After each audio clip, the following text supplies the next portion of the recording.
Bapak,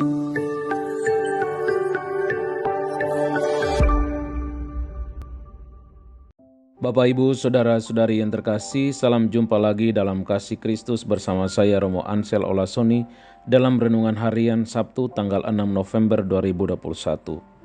Ayat emas pilihan kita pada hari ini dalam Injil Lukas bab 16 ayat 9. Yesus berkata kepada murid-muridnya, "Ikatlah persahabatan dengan Mamon yang tidak jujur, supaya Mamon itu tidak dapat menolong lagi, kalian diterima dalam kemah abadi." Kita pelajari perikop khususnya ayat emas ini untuk menjadi sebuah permenungan bagi kita. Pertama, persahabatan. Persahabatan adalah relasi yang baik dengan seseorang, bukan hanya teman biasa tetapi sudah pada tingkat kepercayaan yang baik. Sahabat adalah seseorang yang sangat dekat atau karib dengan kita, sehingga kita juga tidak ragu untuk mengasihinya. Dua orang yang bersahabat berarti dua orang yang mempunyai hubungan yang baik. Biasanya persahabatan itu digunakan untuk sesama manusia. Namun dalam perikop ini saat Yesus mengajar murid-muridnya, ia menggunakannya untuk mamon yang adalah benda mati. Artinya, Yesus mengajarkan pada murid-muridnya untuk dapat memiliki hubungan yang baik dengan mamon. Yang kedua, tentang mamon. Kata mamon berasal dari kata bahasa Aram yang diartikan sebagai harta milik atau modal. Juga bisa diterjemahkan dengan uang. Jadi jelas bahwa mamon adalah benda mati. Benda mati adalah benda yang tidak bergerak. Mamon atau uang tidak dengan sendirinya jahat. Namun orang sering berlaku curang demi mendapatkan uang.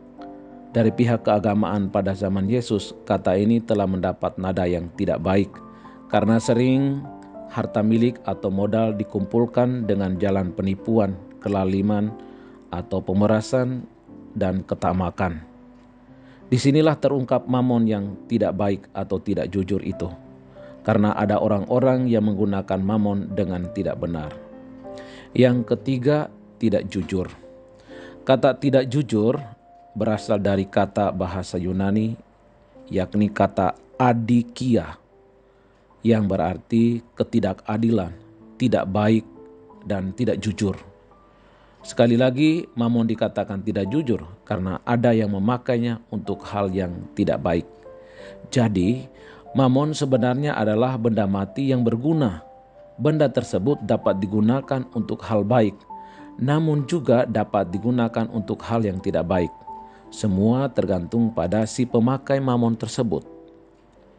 Yang keempat, mamon itu tidak dapat menolong lagi. Kalimat ini menyatakan bahwa ada waktu di mana mamon tidak dapat menolong lagi. Berarti sifat mamon itu tidak abadi atau tidak kekal. Tentunya mamon tidak dapat menolong lagi setelah kita mengalami kematian secara jasmani, karena mamon tidak bisa dibawa ke alam roh. Yang kelima, kemah abadi. Kata kemah dalam bahasa Yunani, kata skene, yang berarti tenda atau tabernakel. Tabernakel adalah gambaran atau bayangan dari kerajaan sorga, tempat kediaman Allah. Uang dan harta kekayaan dapat bermanfaat untuk membantu orang. Namun sifat uang tidak abadi. Tuhan Yesus menawarkan hal yang jauh lebih berharga, yaitu kediaman abadi. Di situ kita dapat tinggal bersamanya untuk sampai selamanya. Bacalah Injil hari ini, temukanlah ayat emasmu dan sharingkanlah kepada sesamamu. Tuhan memberkati. Amin.